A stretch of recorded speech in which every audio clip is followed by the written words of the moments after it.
Ladies and gentlemen, coming at you live from Montreal, Canada. Tonight on Jacob Fortin's Still Talking, the buzz of medical marijuana. A spy agency launches a terrifying probe into outer space, and Japanese game shows you've never heard of. All that and more. And without further ado, your host, here's Jake. Welcome to the show, everybody. Hopefully now it's working, because you know what happened? I think we were streaming for 20 minutes and nothing was coming through. Is that right, Tyler? Oops, we fucked up. All right, well, it's okay. You know, we're just going to pick it up. I don't know if it was, something must have been going on, because I just saw in the stats that we had some people that were paying attention. So if they were paying attention to Please Stand By, our apologies if we please stood by for like forever. Sorry for fucking up. Then there are some hardcore fans who will pay attention around, to but the you know, even now, But that's the price you pay for experimental. We're going to keep on trying to do this right, but there's never going to be any guarantees of this. Even today, I would have liked to have a guest on the show, but because we're so poorly organized, I was not able to do this. So we're going to just do the show with just me and old Tommy Boy. That's going to be just you and me, buddy. That's great, eh? Yeah, that's great. Yeah. Yeah. It's gonna be a good show. Good show. I don't. You know what I want to? I don't want to be one of those guys who oversells the show. Hey, we got a great show for you. You know what we got? We got a glitchy show where it's probably fucking up like all the time. So that's what we have for you. We have a glitchy show, but we have a number of interesting subjects, I think. And I think so. We'll be introducing those very interestingly. How about we say that? Yeah. How's everybody doing out there? Huh? Interestingly. That's a word. Okay. It's a word. Okay. Interestingly enough. Huh? Sure. Yeah, it's a word. It's a word. That's right. Don't you, Peanut Gallery, get off my fucking screen. Get out of here. Hey. Get out of here. All right. So today on the show, we're going to be talking about, first of all, medical marijuana. So, every time I hear someone say that they heard about medical marijuana, they're like, well, before I was really sick, and I heard about medical marijuana. And so I decided to give it a try. And I always think, what the fuck is the difference between medical marijuana and the shit that I smoke? All right? Now, it's no great secret. If you were a fan of my previous show, you would know that I'm a fucking pothead. That's putting it mildly.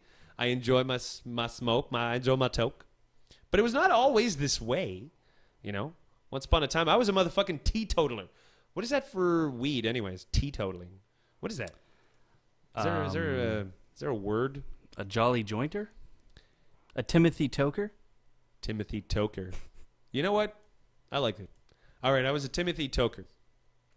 And, yeah. Should I talk about my story of when I started smoking? Because it's a pretty interesting story before we get into this whole medical marijuana thing. Do you think? Sure, yeah. Give us a little background. All right, let me give you a little background. So I used to be a hardcore what did you call it again? You don't even remember. An anti... Token Tom? Oh, Timothy toker. Timothy toker. Yeah. So I was a Timothy toker. No, you weren't a Timothy toker. No, I mean, what I mean by that is an anti-smoking person, okay. Whatever that means. I thought that's the word you had come up with. Anyways, yeah. So it was an anti-smoker, teetotaler Anti-smoker, yeah. And pretty hardcore. And I was never really quite sure of why I was. I think it's just when you're a young person and you trust the adults that give you advice, when you're in school, and the advice that they give you is what? Say no to drugs. I mean, back in the 80s, that was the whole thing, right? Nancy Reagan and the Just Say No campaigns. I mean, that's how it all started. Those were the first drug campaigns. Say no. Do you remember those ads they used to run on TV? Well, which one? Do you remember the ones with the sort of like, you're a turkey? It's like, I don't come on, remember try that this. one. Are you a chicken? And all of a sudden it would be like, I'm not a chicken, you're a turkey. So, yeah. Giving someone that's really clever. That's going to work. Don't be a Timothy toker.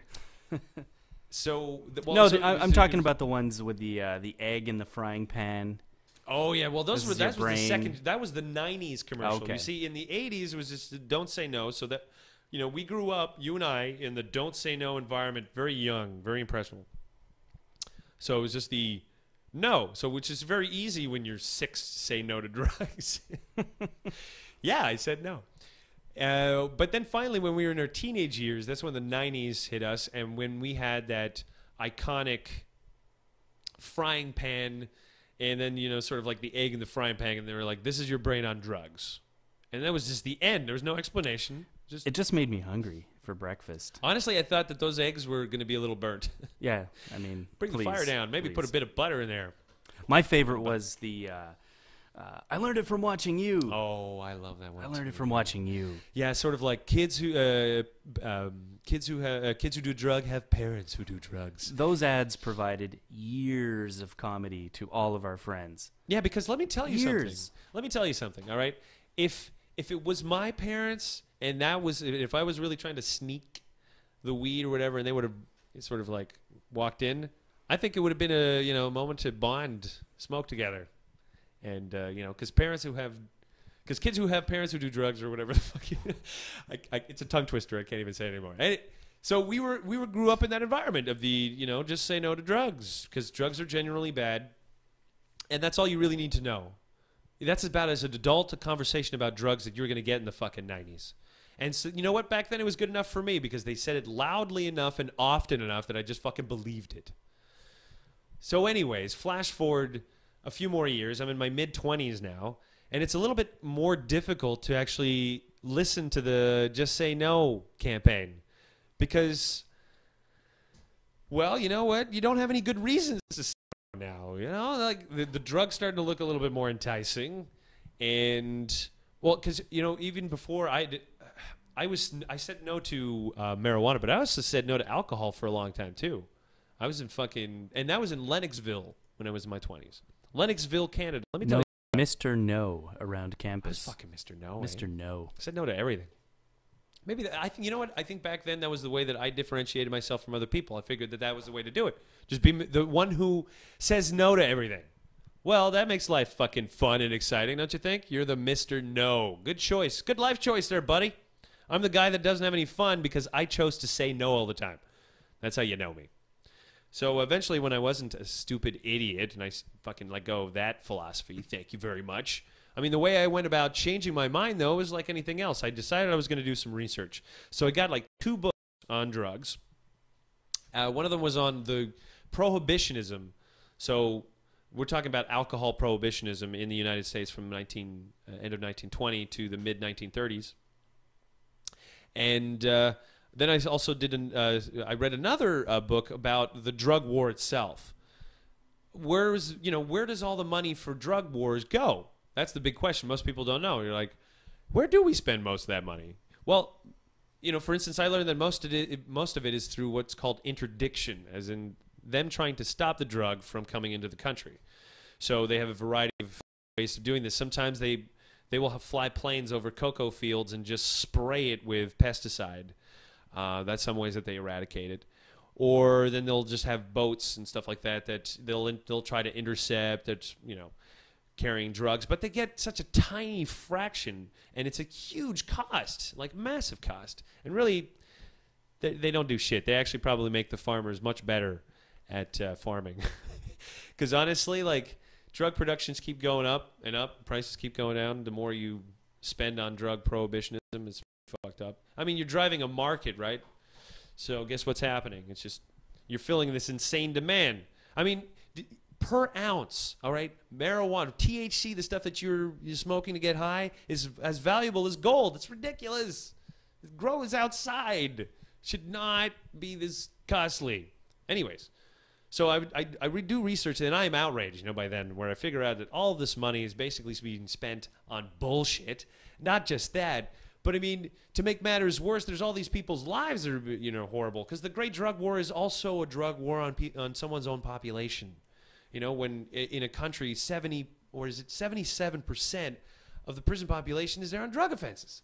Like non-violent drug offenses. Did you say 77%? 77% drug offenses. Whoa. And that's counting the prison population. So consider this. Now, for the most part, the justice system in the United States is a kind of money-making operation. So if you get arrested, odds are you're going to eat. About 96% of all cases are basically plea agreements. And when you have a plea agreement, you might not go to jail, which is fine. But instead what you're going to do is you're going to have probation. And during that probation, that costs you money. You don't have to pay probation fees. So it could be anywhere from like a few $100s a month. So it's almost like having a new car. Do you know what I mean? Like, that's crazy. You are essentially, you can't even work yourself out of debt for years and years, depending on how long your probation is. You're essentially in economic slavery. And if you mess up, well, you go to jail or whatever, or your probation might be extended. That's pretty fucked up. So that's this whole other... So imagine there's 77% of the people that are through this system are for drug-related offenses. Well, I mean, no wonder they have such a huge fucking prison population in the United States. It's almost all for drugs. And I mean, I don't actually have the statistics, but a vast majority of those are also marijuana, because, I mean, a third of the American population at any time has tried marijuana or is using marijuana recreationally. A third. I mean, that makes a third of your population scoff laws. It's as bad as during Prohibition in the 1930s, where your population is fucking breaking the law because your law is dumb. And you know, I wish that people understood, what are the consequences of having laws that are dumb? Well, one of the consequences is that people have less respect for laws. And that's one of the things that happened when I fucking tried marijuana for the first time. You know what the influence of that on my person was, that I trusted my government less because they had given me a false tale about marijuana. You know, people grow up and they find out, they're going to find out anyway that they've been lied to. Kind of makes you wonder what they were thinking. Right, but here's the thing, too, that I find so shocking about the way that the government lies about marijuana, is the fact that if someone says, well, marijuana is a gateway drug, and I say, well, you want to know the one way that I would say marijuana is a gateway drug? It's a gateway drug because as soon as you try and you're like, oh, this Class A drug is no fucking big deal. I guess all other super dangerous drugs must be just as fucking dangerous. Wrong. Yeah, heroin, not so good. So cocaine, not so good. Same classification as marijuana. Does that make sense to you? Doesn't make sense to me. Doesn't make sense. So that makes sense. What is the history of marijuana being considered an illicit substance? How far back does that go? Oh, man. I'm trying to remember I remember there was a Stamp Act. This is the way that they first made marijuana illegal. So rather than make the plant illegal, what they said is that you had to have this stamp that they issued, and they never issued any stamps, and only then could you actually, either grow or sell marijuana. I forget. But there are some people who suggest that the reason marijuana is actually illegal, well, two of the main reasons, is because marijuana was primarily used by Mexican immigrants. So if you made the stuff that they used illegal, then you could harass Mexicans as much as you want. So that's not good. The first places that had laws against marijuana were usually meant to, racially profile people. So that's the first thing. It's very useful for racial profiling. And the second, and I think that this is probably the more legitimate reason why it is illegal, is because it is hemp, its cousin, is probably the strongest competitor for the cotton industry, at least even back then. And if you ask me, it probably even can kick the paper industry's ass. Like, I don't think that people understand or comprehend just how impressive hemp is. It grows faster than almost any other plant. It gives you not only fibers to make paper, clothing. It also gives you oil or even biofuel. You could use it for biofuel. So it's pretty fucking useful. And so, I mean, hemp has such a negligible amount of THC. You cannot get high off of it. But it also is illegal. Now, that's weird. Why is that? Well, I think, again, this is why the tinfoil hat here this is not a coincidence. I mean, obviously, if you're going to have vested interest and hemp is threatening those vested interests, why not make it and its cousin illegal? And also fucking harass Mexicans. It's great. I mean, it's a win-win situation, really. It's like if someone was smoking cotton. Oh, boy. And in a weird reverse world where you could just sort of like, is illegal or something like that. Isn't there a cotton connection, though? I mean, the cotton farmers so happy about the hemp crop that had this amazing property of helping with crop rotation and was kind of a substitute for certain applications like rope and fabric. That's the fucked up thing about hemp, too, is that there was actually a law in Virginia signed by Thomas Jefferson that actually made it a law that you had to grow hemp at least think it was once every 3 or 5 years, not sure how long, how often, because it had such beneficial properties to the soil. So that's the other plant they made illegal, the one that really helped the soil. And you know, desertification in the United States is probably as bad or worse than it was during the 1930s Dust Bowls. It's one of those things they don't really talk about, but you know, it's pretty bad out there in the U.S. So you know, it could help. Hemp plants, hello. But no, it's illegal. It's illegal. What the fuck, right? So, okay, so I'm in my mid-20s. Let's go back to me learning how to smoke. So, smoking for the first time. So it all goes back to one fateful night in one fateful night. Oh, camping. Geez. Camping, right? We were camping at the time. So we were at my dad's, and he had a campground. It was me, Tom, and a bunch of my friends.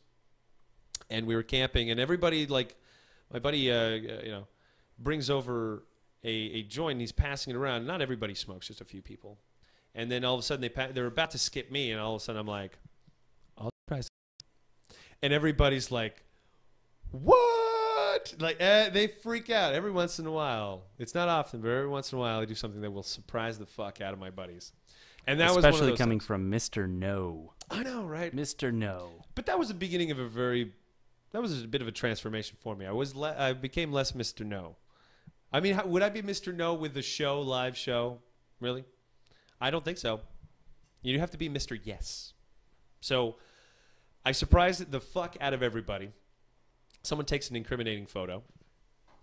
And it didn't really get much of an effect, to be honest. But after I had gotten over that little hump and realized that I hadn't died or nothing crazy But wait, let's rewind a minute. Did you have a placebo effect? I'm pretty sure I remember hearing about probably. that. But like being like, oh, I think I feel it. Everybody always says that first time. It's embarrassing. No, you didn't. Did you even inhale, you little bitch? I bet you didn't. No. You swallowed it is what you did. That's what happened. That's how you inhale the first time you inhale a fucking joint.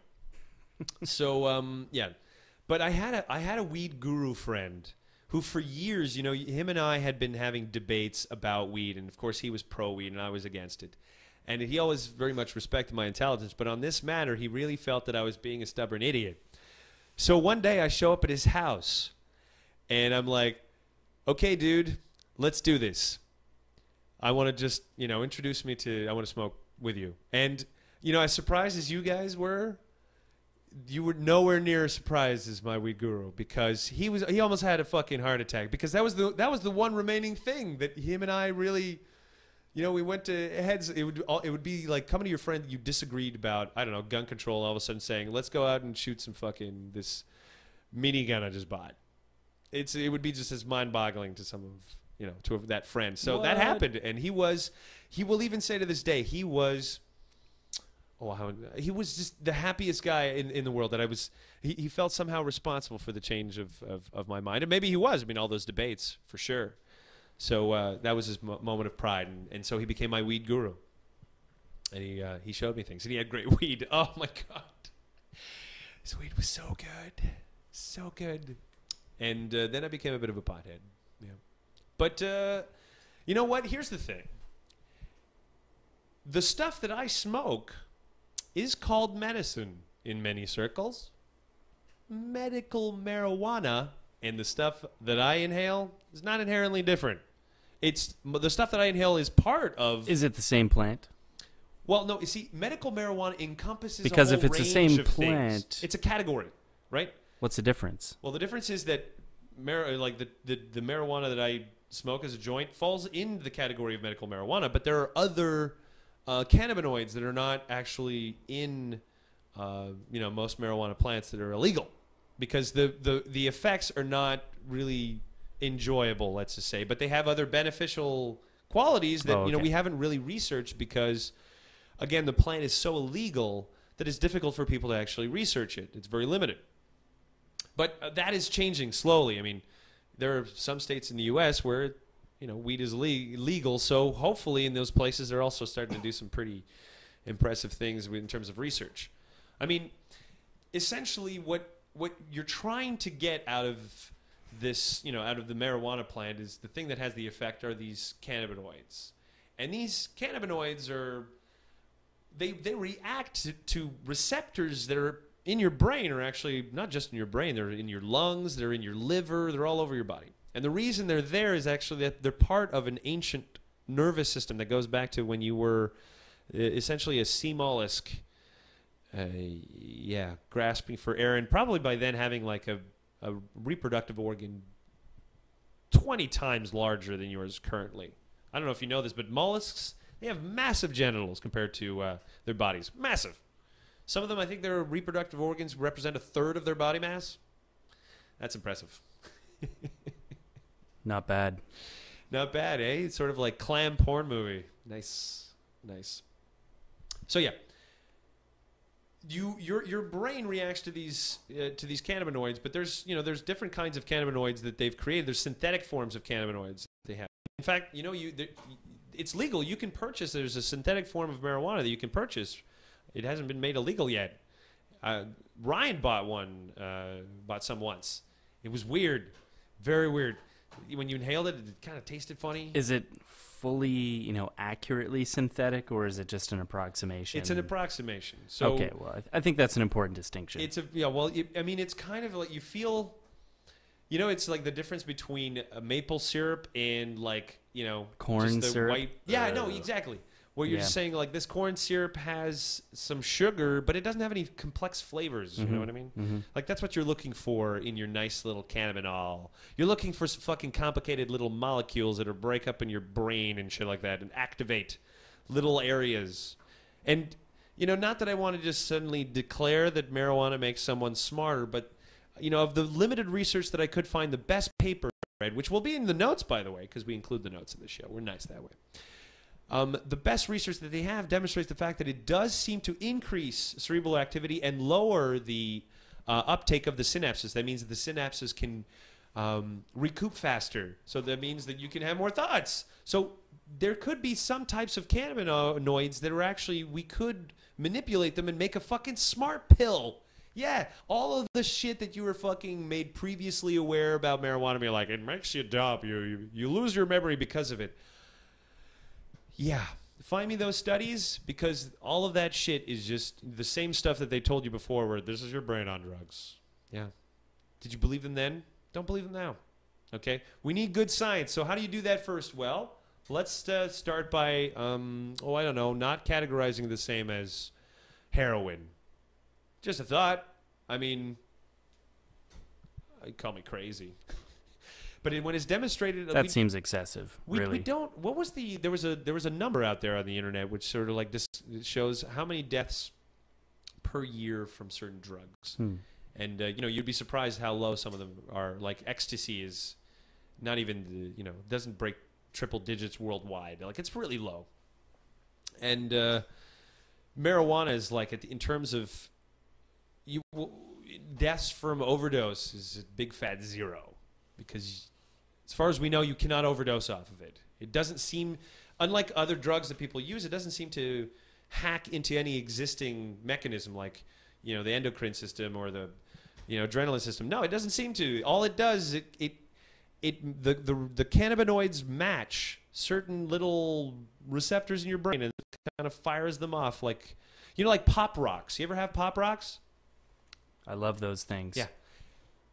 That's what cannabis is. Were Cannabis those outlawed, is the pop by the rock way? of the brain. So you sprinkle that on your fucking brain, and a bunch of different shit happens. Now, I'll admit, if you've never used marijuana very often and you don't know how to control your high, kind of like, the first time you were drunk, did you know how to act? Did you know what to do?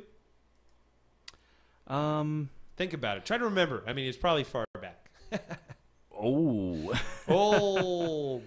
How old were you when you were first really drunk? I don't think so. I don't think I really knew how to act. I would, see people who were drunk or know the movie version of being drunk. But no, I guess nothing really prepares you for what your body goes through and how it feels. Yeah, and I think that most of us really make asses of ourselves the first time we're drunk for very obvious reasons.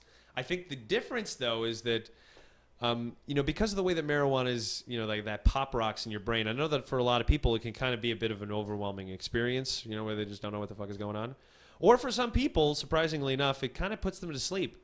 Maybe the part of their brain that just triggers sleep just gets activated. I don't know.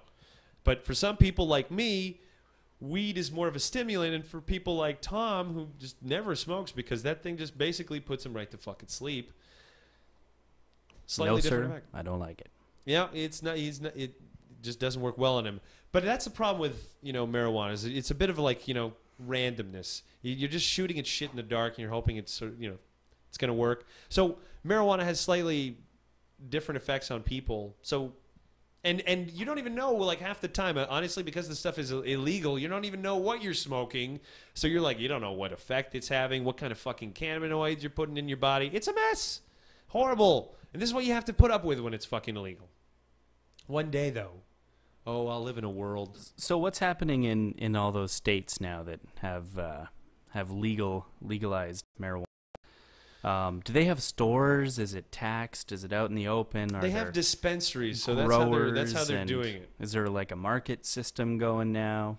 Well, I haven't. The last time I was checking, they were still just doing everything through dispensaries, but it's really tough because at any time the federal government can walk in, shut them down, and whatever. So I can understand that any private company is really hesitant to want to invest and suddenly make like the weed cigarette, right? To be distributed the same way that classically they're distributed. So for now, dispensaries are the only ones that are willing to take the risk because they already have clients that are, medical marijuana smokers. So they have a client base. But I have seen no one there are products that people make like Nugtella and stuff like that. So, marijuana-based products seem to be being sold. So I guess there's probably some, very gutsy entrepreneurs, but I wouldn't be surprised if some of them have talked about being shut down randomly by the government. The federal government, who has decided that they still want to, monitor that shit. It's good. You get to rattle a few cages, piss people off, and say, drugs are bad. Because that really is your comprehension of the fucking issue. I learned it from watching you. Drugs are That's bad. all I have to say. Drugs are bad. Don't do drugs, kids. Drugs are bad. What about aspirin? That's a drug. Coffee? Alcohol. Coffee. Well, alcohol is pretty Coffee's an interesting one. It is an interesting one. Like in coffee was they wanted to make coffee illegal, by the way, when it first came out, because back then people were afraid that coffee made people talk a lot and could lead to revolts. You know what I mean? Like Bolshevik revolutions and shit. They were like, coffee houses were the places where people were really discussing social revolutions. So they're like, we better outlaw coffee. Makes them talk a lot. You still talking? Shit, I should. Good thing I'm not on caffeine, eh? I heard that the evolutionary advantage of caffeine is traced back to giving bees a little pep in their step, give them a little boost of energy so that they'll be more likely to pollinate the flower that they're getting nectar from. Little worker bees, yeah, quite literally pollen. The little worker bees. Yeah, so they go farther and they have a bit more energy. And I guess the honey that we have is coffee. It's got a bit of caffeine. It's got a bit of caffeine in it. So there's a parallel there. The worker bee analogy is there somewhere. Well, I also heard that over time they're actually increasing the dosage, so that the bees can work harder. But that's not the only instances of plants having really devious machinations for the living organisms. They don't even have a brain, but they're good. They're good fucking at devious, controlling us. Well, there's a kind of plant that essentially these ants and their aphid, little cows, I guess, because that's their weird relationship with them. They live on this plant, and essentially the plant produces this kind of sugar, and it also produces another chemical that helps break apart that sugar. But the thing is that the ants actually they grow up already possessing the enzyme to break apart the sugar, but the plant produces it in order for the ant to become dependent, so it can't leave the tree. Oh boy. Is that fucked up? You'll never leave fucked me. Up. You'll never leave me. You'll never leave me. So, maybe one day we're going to discover this perfect plant. It's absolutely, it produces food that's like 10 times like more nutritious or whatever and delicious and makes you more active and that kind of stuff. And then we'll realize that when we eat it, we lose a very crucial part of our digestion that we can't have without it. And then we're fucked. The plant totally has us under its control. We need it. Well, it's not that different from the huge kind of biosystem of bacteria that lives inside of us. That true. We cannot live without them. It's true. You know, They in might fact, be able to live without us. It's debatable. here's what's interesting. In fact, because of a new understanding of, you know, the stuff that's in our stomach, we realize that the appendix actually is not the useless organ that we once thought. Really? People believe now that the appendix actually serves as a backup reserve of those stomach bacteria in case something happens, because it's not uncommon, right? And if you think about your digestive tract, think of it less as part of you and more of a hollow part.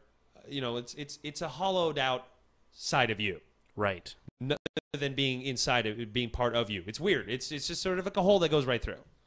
So it's not actually part of you. It's the environment, if you want. It's a different environment. Just, yeah, a lot of it. Anyways, it's pretty gross.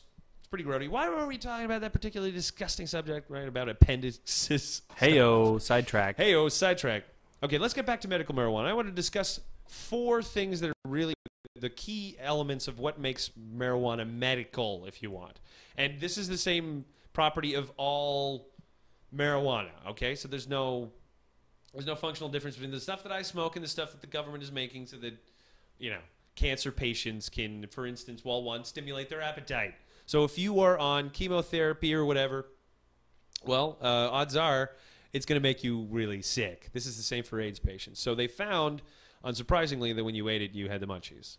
So something that, hey, tell us something that we didn't know. So yeah, we get the munchies. That's a significant medical benefit if there's nothing else that is going to stimulate someone's appetite. It's actually surprisingly hard to calm nausea that's often associated with those kinds of therapies. So that's the first one. The second one is it's a good as an anti-inflammatory. So people that have glaucoma, for instance, are often prescribed marijuana. Lucky bastards. Do I have glaucoma? African Americans are something like 300% or maybe 600% more likely to get glaucoma than white people. So didn't know that. They should really get on the whole glaucoma bandwagon, get medical marijuana. Yeah, because it's way too dangerous to smoke marijuana if you're African American in America. You don't have glaucoma, do you? I'm going to say yes. To be determined. To be determined. To be decided. Decided, yes. Yeah, I have really, really, really mild glaucoma, but I still need it. So it's extremely effective as an anti-inflammatory, and they still don't know actually the full potentials of that because, like I mentioned before, there's the distribution of cannabinoids throughout your body is a little bit random. So maybe in the future when they're able, did you hear about how they're trying to basically make it so that in the future all prescription drugs are engineered for each individual based on their own chemistry? I think individualized medicine. I didn't think it was all medicine, but I thought it was, certain conditions really depend on your genetic makeup. And the treatment for certain conditions will depend on your own personalized genetic makeup and health profile, etc. I think it's going to be the same with when we really discover all the benefits of cannabinoids, because it may sound glib just because I'm a huge fan of weed, but I don't think we've actually really unlocked the potential of these receptors. I mean, not just for our brain, but what it could also mean to other parts of our bodies. Like maybe it can be effective in. There were some studies, and I mean, again, these are preliminary studies that showed that it was effective in reducing the rates of cancer and stuff like that, and slowing that down. And well, I was curious because I was like, man, how come there aren't more instances of people that smoke marijuana and develop lung cancer, right? Like, why? In fact, I was reading somewhere that the vegetable matter and the tar count is actually higher. So I was like, what the fuck? Seems to be more cancerous parts of it, right? Well, according to the study that I was reading, the reason is because the anti-carcinogenic properties of marijuana balance out the carcinogens in smoking. So it balances out. That's how it works. Potentially. I mean, Jacob is not a trained physician, nor is he a researcher. I was saying that this is based on one limited study that I read. So, but it'll be in the notes, so you can judge for yourself. Interesting. And like I said before, class A drug. Tough to fucking do studies on that shit. So, lastly, or thirdly, the other thing it's extremely good at, and this is a really important one, by the way, is minor or for chronic pain, for moderate to low chronic pain. And chronic pain is probably one of the biggest problems in the U.S. because prescription drug, like for painkillers, overusing it and addiction is very high. I think it's actually probably one of the biggest problems in America, if not the biggest. So I'm trying to get my stats here. So so generally speaking, the issue that the study that I'm going to link to in the notes was saying that while it was effective for moderate pain relief, they were unsure what the long-term harm of marijuana smoking might be, and they felt that somehow offset the importance of the fact that it was proven effective as pain relief, which kind of makes you say, what? Yeah, exactly, right? You're usually in a conclusion. You're supposed to be honest, but you're supposed to be cautious. You're supposed to be cautious, especially fine, when you're I dealing with understand health and I understand medicine. But, I mean, like it's not as though we've just discovered marijuana, and it's not as though while we don't have, a super advanced idea of what's happening, it's not as though we're completely in the dark here. It's not we didn't just discover 20 days ago, all right, and we're just like new drug. It puts human being in state of euphoria, may be dangerous. Stay tuned. News at 11. So we know a little bit more than nothing about marijuana, and then to suddenly say, well, it could have lasting harm when there are thousands of people who die of prescription overdoses, and there are millions of individuals that are on painkillers that are addicted to it, and meanwhile you're like, well, we're more worried about the potential unknown harm of marijuana than we are of prescription drug use. So, I got to say, that's some pretty weak-ass shit. You have a study, but you don't have the guts to say, well, there's no significant harms that are found to marijuana, so we recommend it. No, you basically say, well, since there isn't enough data on marijuana, we're just going to assume that it's harmful, and that those harmful effects can be underestimated. What harmful effects? It's still called medicine. Anyways, that's my little rant about marijuana. One thing I do want to mention about the pain relief element as well is that here's the weird thing about pain relief when it comes to marijuana. It doesn't actually reduce the pain that you're feeling. What it does is it reduces it kind of makes pain more acceptable. I don't know how to describe that. You're more tolerant of it. Like it bothers you less. You know what I mean? And I feel like to some degree that's kind of what marijuana does to people. It takes away the edge of life.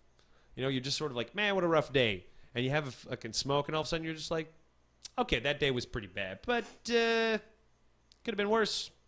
Could have been worse. So it makes things more bearable. That's how it works as a painkiller. Makes it more bearable. Isn't that better than ignoring it? I mean, you can't just ignore your pain. You just get better at just fucking dealing with it. That sounds like a healthy way to deal with pain, in my opinion. Oh, and I forgot. There's one more effect of marijuana that's been credited. Although, again, not much data, and I'm sure that most of you smoking marijuana out there will say that you use it for this very condition. It helps with mild depression. So if you're a depressed kind of person, you smoke a bit of weed, and all of a sudden it might help. Although I do have some friends who claim, by the way, that it makes them more depressed. All right. This is why you don't self-medicate. Go to a doctor. Doctor, I'm depressed. Can I have some weed, please? I want some so bad. That's good advice. Yeah. Don't listen to Jake when it comes to medical advice, other than go see your doctor. Listen to Jake for that one small nugget. You have one thing that you should listen. Okay, let's move on. We dealt with this subject too long. Let's move on to a second one. So a couple of days ago, there was a giant rocket ship, an Atlas V rocket, that was sent into outer space. Now, Atlas V rockets have generally put things into orbit around Mars and the moon, so we're talking a massive rocket. But unlike most rockets that were on this thing, the payload was classified. And the reason it was classified is it belonged to an intelligence organization that up until those few days ago, I had never fucking heard of in my life. So this intelligent organization, that's the Atlas rocket, by the way. So you can see it's a pretty massive rocket. This is designed that if you want to leave the Earth's gravitational pull, no problem. Do is 5, baby. That's what you need. So this thing, you know, like whatever the fucking delivered into outer space belongs to an organization called the. Wait, hold on a second. I have the. It's The so NRO. Well, yes, I know, but the National Reconnaissance Office. First of all, Reconnaissance Office. You know the office thing? That sounds almost like British, doesn't it? It's a bit vague. It's a bit vague. It's a vague name. Well, check this out. Do you know there are 16 intelligence agencies in the United States? 16. 16. That's one of 16. If you count the CIA, the FBI, the NRA, the NRO, this other, there's a ton of the That's a Homeland lot. Security. 16. Now, That's a this lot. one organization the NRO hires 3,000 people on the books, though it claims that it hires tens of thousands of other outside contractors. And as of at least when their budget was declassified, they had a budget of about $10 billion, which is about half NASA's budget. So what does this organization do? That's a good question. Well, according to them, they handle all of the reconnaissance information. That sounds very vague because it is. So anything that comes from satellite information or planes, spy planes or anything else like that, they claim to be the ones that gather that information and then they report to the Department of Defense. According to Asian news, what they are primarily interested in is the surveillance of submarines and other military installations in Asia. So there's 16 of these organizations, and this one is focused on submarines. No. There's 16 intelligence organizations. I'm still counting the FBI, the CIA, or whatever. They're one of 16 intelligence organizations that have massive budgets and their own, like, tens of thousands of employees, some of them. It's big stuff. Yeah, no, scary stuff, right? I'm not quite sure. No one's actually quite sure how many people are employed indirectly by the intelligence community because those numbers are not released. But you can bet it's probably in, close to hundreds of thousands. So it's quite a lot. But anyway, so let's go back to the NRO because we're going to do a little fun little trivia thingamajiggy. We're just going to ask people, which of the following 3 logos do you think belong to the NRO? Right. So let's go with the first logo. Is it this logo? Okay. Is it this other logo? Or is it the third logo? Is it this one? That's From the top. All right, let's go back. Number 1, logo number 1. Okay. All right. Logo number 2 and logo number 3. Which one seems more sinister? So 2 of those, by the way, are evil organizations in fiction. I got to say, they all look pretty similar. They all look pretty similar. Well, the answer... I noticed an octopus theme throughout you did notice this an octopus theme, little game. Well, that's because the answer is number 3. That is the logo of their new, whatever scary device they sent out into space. Nothing is beyond our reach. This is their little slogan. Oh, and the crowd goes wild. The crowd's loving this one. Oh, yeah, well, they should. They should. Nothing is beyond their reach. And, it's funny, when they were contacted, actually, about that very scary slogan, well, their answer was that it wasn't really creepy because they're responsible for all of this reconnaissance, and it's their job to make sure that the entire world is being monitored for threats from enemies. Let me get this straight. This wasn't creepy? Was this really the, given what's happening with the Snowden leaks? Sure. You would think that maybe some WikiLeaks sensitivity to that might be in order? Is that really the best they could do in terms of Is that the of smartest? logos? Yeah. Well, it sounds as though they didn't really have a PR angle or any PR people looking I don't at think the they were logo. expecting anyone to see this. I don't think they expected anybody to pick up on this, but I mean, just take a look at it. I mean, this is It's an essentially octopus eating the planet. This is essentially what He's eating the planet. The end of the world with Cthulhu is going to look like if it happens. So our Lord Cthulhu, when he comes back, the destroyer, will pretty much look like that logo. Whoever the artist was, though, props. That is a sweet, He looks about sweet as mean octopus. as you can. Look at that guy. I think that those other evil organizations can learn a couple of things from that logo. So that one is Spectre. So if you don't know Spectre, that was the evil organization that Bond was fighting against. Mm-hmm. And then the other one is called Hydra. That's kind of like a neo-Nazi fascist organization in the Marvel universe that's interested in global takeover. And sure, I got to say, this one's kind of cool. That one's, not bad. But that's a sweet octopus. Look at that thing. Yeah. That's it's awesome. got those tentacles everywhere. Good job. I think that somewhere deep down inside, Good job. we all realize that in the future, these invertebrates from the sea will be the new rulers of the planet. I mean, this is an intelligence that has never seen land, all right? This is an ocean-based intelligence. So, or maybe it has and it just chose to stick to the water? Stick to the water. I've heard that certain countries are trying to pass non-human Status on that? status for organisms that have displayed intelligence of a certain level or certain type of intelligence. An octopus, a dolphin, I think certain kinds of whales, I think, are in there. Certain primates. Yeah, there's something to be said about that, unless, of course, it leads to somehow our slow demise, where we allow these creatures to, equal chance to thrive, and then they don't have the same similar rules, and then they take over. Kind of like this little guy right here. Nothing is beyond their reach. Now, there's a couple of weird Nothing's things huge. about the NRO I wanted to say. One story in particular that probably lots of people who are conspiracy theorists clung on to. So it turns out that as a really, really amazing coincidence, the NRO decided that they were going to have a drill on September 11th, 2011, in which they were going to simulate what would happen if a plane had crashed into one of their buildings. Now, before that sounds a little bit too scary, keep in mind that the plane was supposed to be a commercial jet, and this was all just an exercise where they were going to just block off some stairways or whatever, and they were just testing the response times of their own employees. But it does seem kind of pretty hard to swallow that it's a coincidence when you're just like, you had a training drill on September 11th about a plane crashing? Well, I don't want to stoke any conspiracy fires here, but picked a bad day. Eey. Talk about wow. Yeah, if you're Wow. trying to make the case that there is no conspiracy, Wow. that's a tough one. That is a tough one, I'll admit. So what did they plan on doing exactly?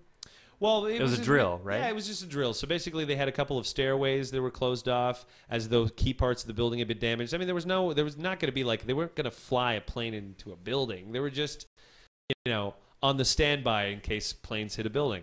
That's all. And they're this weird, creepy organization with like a tentacle-like logo. See? There's nothing Wow. weird going on here. Totally normal. Nothing weird. Nothing to see here. Move along. Moving along. I, for Moving one, on. welcome our new octopus overlord. Do you? You know I don't. I feel way safer with Spectre. At least you know where you're. Where you stand Where with you Spectre. stand with Spectre. Yep. Exactly. I mean, they would monologue their plans. You could find out fairly easily. Really easily. Really easily. But Yeah. these NRO guys, they're pretty fucking... I mean, we didn't even know about them until they sent a rocket that no one could ignore. And everyone was like, it's a pretty big rocket for sending just a regular old satellite. Yeah, people tend to notice Atlas V rockets taking off. Especially since most of the time they don't have classified payloads. So... All right, let's move on. We've got this third thing we want to show you. This is something that Tom showed me, and at first I always actually think he was just shitting around with me.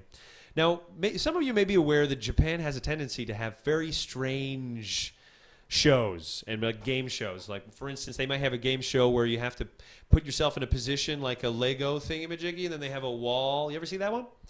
Where they it's like do the shape of the wall, and then Anyway. Oh, yeah. It's human Tetris, kind of Yeah. acrobatic Tetris, yeah. I've even seen... Well, not really Tetris. No, more, well, yeah, puzzle human piece. Tetris. You could say it. It's Kind fine. of. Human Tetris. Yeah. So they have human Tetris, and they have a couple of other crazy ones where people getting hit in the balls or whatever. It's usually pretty nuts. Oh, Japan. But I thought I saw the craziest one until Tom was like, "Hey, man, you'll never guess." There's this one where it's a competition to see between this straight guy and this gay guy who's blowing him, and there's a time limit on who's like, is he gonna come or not? This is a sort of like, if the gay and tell me, how many minutes did the gay guy have to try to make this straight guy come?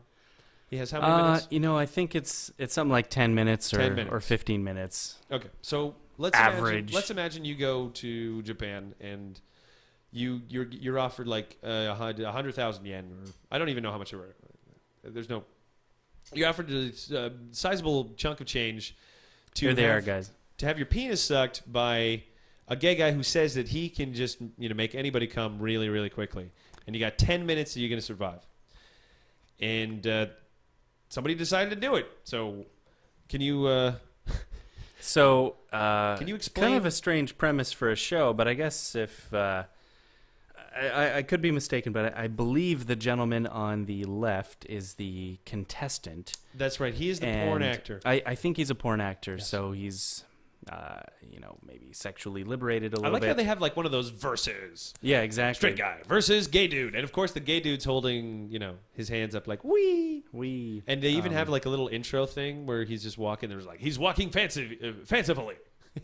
Fancifully, yes. So I think... I don't know if this is a series or if this is a one-off. I guess maybe we could check back on the next show to see what more we can find out about this head-to-head competition. Yeah. But actually, he lost. The contestant on the left lost the battle. Let me see if I can do up. Well, at first he was doing okay, and then the challenger decided that he was going to do a throat hold technique, and after that, it was just a matter of time. Should we? Go ahead. You can show. Should we cut to a couple seconds here? Yeah, show the throat. Now, unfortunately, we can't see anything because they hit it with a box. But they're very modest. But yeah. Here's the. Was that guy wearing a bra? I could have sworn he was wearing a bra. I think so. Oh, he says he's close.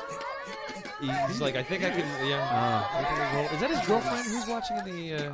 There are some really surprised people viewing from the side. I mean, I guess you have to have someone's reaction other than his. Look at his face. There's a lot of cameras here. That's the face of someone who's about to lose this competition. Oh, yeah. You can do it.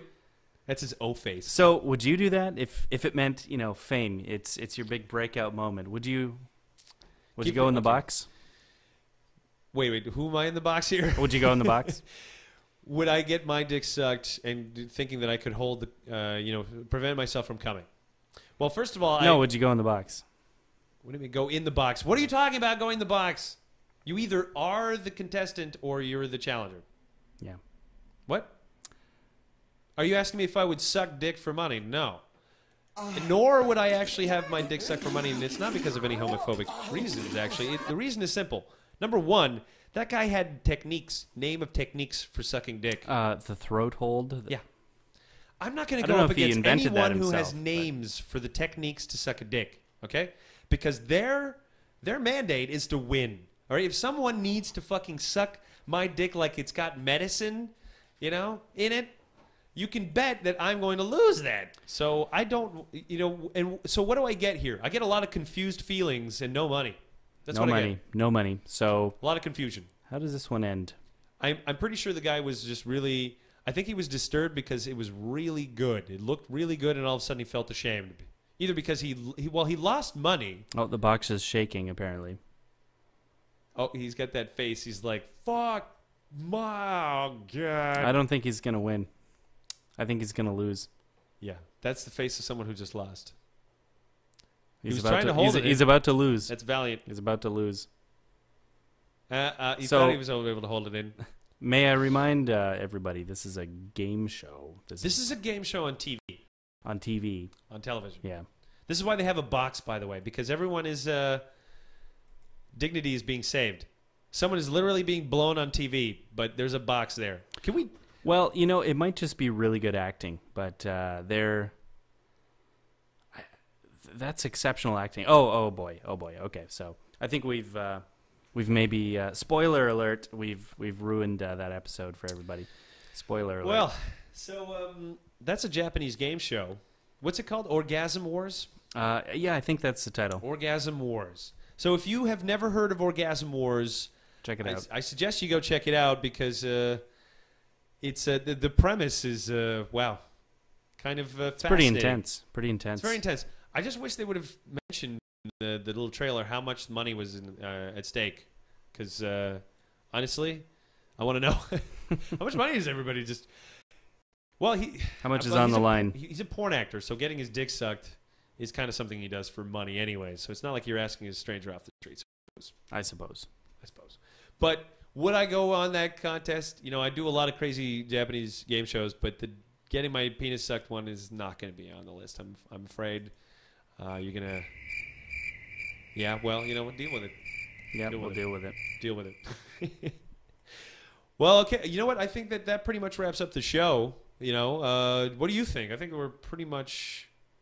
This is it. I think we're pretty good. Yeah. Next time when we're going to be once back, again, we're going to have a different show. Just before you wrap up, once again, I mean, big shout out to the cool dudes and dudettes who decided to hop on the stream. Yeah. That was random. After all the trouble Always that we a had pleasure. at the beginning, you really toughed it out. Toughed Amazing. it out. I hope you let us know what you think. Go in the comments and just post something.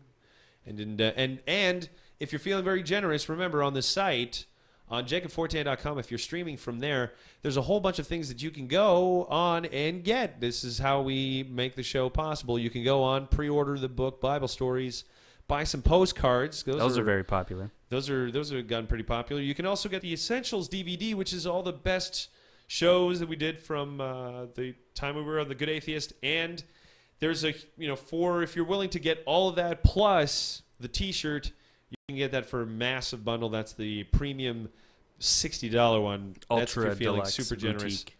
You'll be like the coolest person in town if you got that one. But any way that you can help us out, you can hit the contact us button if you want to become a member as well, if part of the 300, the people that support what we do behind the scenes. You can also just get in touch with us. So that's on jacobfortan.com. Anytime you feel like you want to do something to help the show grow, because this is episode, well, technically 1, although this is our second show. Hopefully we're doing a much better job. We're getting there. Improving? We're getting there. We're getting there. Are you still talking? Well, you know what? I'm not sure if I'm still talking.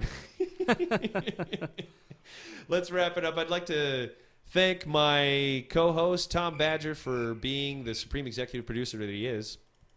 Thank you, Tommy Boy. Thank you. For all your help on the show. It's a pleasure. And we're going to when we catch everybody next, we're going to hopefully have a few little more tricks up our sleeves. Maybe a sexier intro, all that other kind of jazz. Very nice. And that's going to be our goal, so stay tuned. That's going to be in January. And also, something very exciting that I want to make sure that everybody's going to be tuned for. I'm going to be putting up some of the last episodes of The Good Atheist online. So the telethon that we did, I'm transferring into audio, so stay tuned for that as well. Jake Stock is going to be one of those audio legend. 12 hours of goodness. 12 hours. 12 hours. A dozen hours. All right. Well, with that, ladies and gentlemen, my name is Jacob Fortan. I'm Tom. And I'm done talking.